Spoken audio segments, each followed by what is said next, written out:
tous. Sa divinité, chef spirituel, Papa Simon Kimbangu, merci de cet honneur de pouvoir être à vos côtés et de se tenir devant cette assemblée. À tous les membres de l'Église, en vos titres, grades et qualités, je vous salue, ainsi qu'à tous les membres du comité et à toutes les autorités ici présentes. Cet honneur d'être ici présent aujourd'hui est un honneur multiple.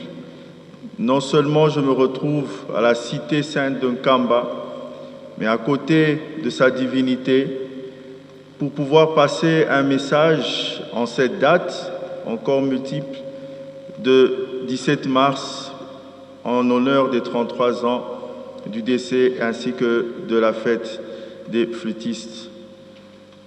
C'est un message qui a commencé il y a de cela 10 mois, après une rencontre fructueuse où moi et mes collègues, nous avons reçu la bénédiction de sa divinité pour ce projet qui constitue l'un des plus grands projets de la République démocratique du Congo aujourd'hui, une vision ferme de son Excellence, Monsieur le Président de la République, depuis quelques années, de pouvoir servir une ville nouvelle à Kinshasa et servir de tout exemple pour le développement de toute la République, une ville qui se développe, une ville qui produit, une ville où il fait beau vivre. C'est la nouvelle cité de Kinshasa que nous appelons Kinshasa Kiamona. Ce projet, sa divinité a été parmi les premières autorités à qui nous l'avons présenté et nous avait donné sa bénédiction sur la réussite, alors que c'est un des plus grands défis de pouvoir réussir ce type de projet. Aujourd'hui, nous arrivons quasi au démarrage de ce projet. C'est ainsi que nous revenons à la source pour consolider une promesse que nous l'avons faite suite à sa demande du fait que sur l'actuel site de l'église kimbanguiste à Kinshasa, ça devenait petit à l'étroit par rapport aux ambitions d'une si grande église.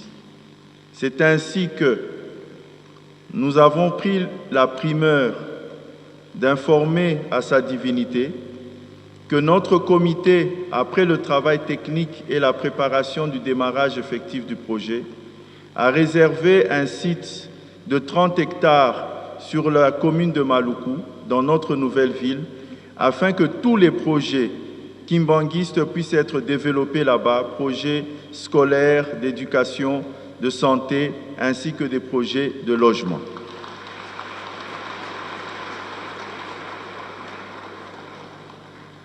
L'honneur que nous avions reçu de sa divinité, nous ne pouvions que réagir et trouver quelque chose afin que cette fois-ci, il ne se sente plus à l'étroit, mais ait un espace pour pouvoir développer, selon la volonté de l'Église, et certaines choses où on pourrait s'accompagner ensemble pour développer les aspects de formation professionnelle, les aspects d'éducation. Pourquoi j'insiste sur la formation professionnelle? Parce que nous lui avions promis aussi que les enfants de l'Église, les kimbanguistes, auraient des emplois sur ce nouveau projet. Et ce projet qui commence incessamment a besoin de beaucoup d'emplois et des gens formés. Et nous pensons qu'ensemble, avec l'Église kimbanguiste, on peut mettre en place des centres de formation. J'ai entendu ici tout à l'heure l'histoire de Papa Kisolokele qui était lié à l'INPP.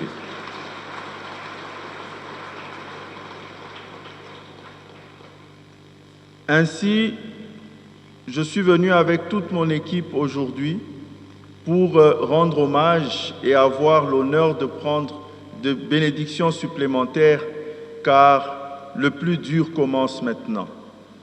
Nous voulions justement, dans ce qui commence dans l'immédiat, demander à tous les membres de l'Église, sous l'autorisation de Papa Simon, c'est qu'on veut proposer que dans le démarrage de la cité industrielle, nous en avons discuté encore tout à l'heure avec mes collègues, que l'Église puisse se prendre en charge en partenariat avec nous ou avec d'autres structures financières pour mettre en place des unités de production, des usines qui pourront être une source de financement pour les orphelins, pour les veuves, pour les blessés de guerre, ainsi que toute l'Église en elle-même.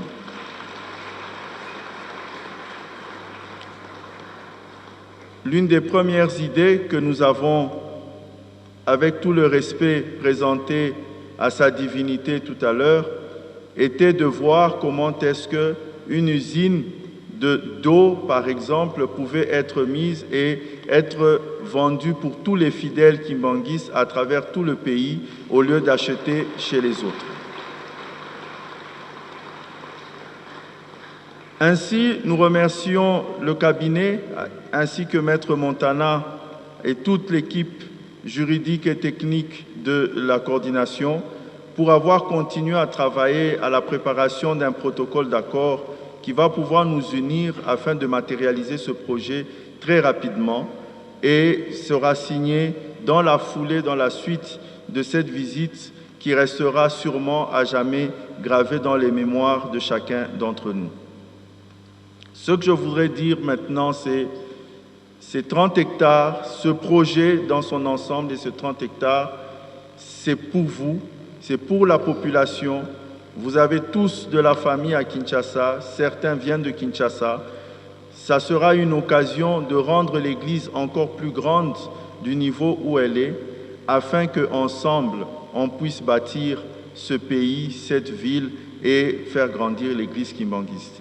Tout ce que je peux dire ici, c'est merci. Je ne peux m'exprimer sur l'honneur et la joie que je reçois en ce jour d'avoir cette occasion d'être ici sur ce pupitre afin de pouvoir exprimer les mots de ce projet. Et je tiens à vous signaler que récemment encore, les plus hautes autorités du pays ont été informées de ce que nous voulions faire avec vous, et pas plus tard que jeudi dernier, auprès de son Excellence, Madame la Première ministre Judith Souminois, on l'a informé qu'aujourd'hui nous serons ici pour vous annoncer cette grande nouvelle. Je vous remercie.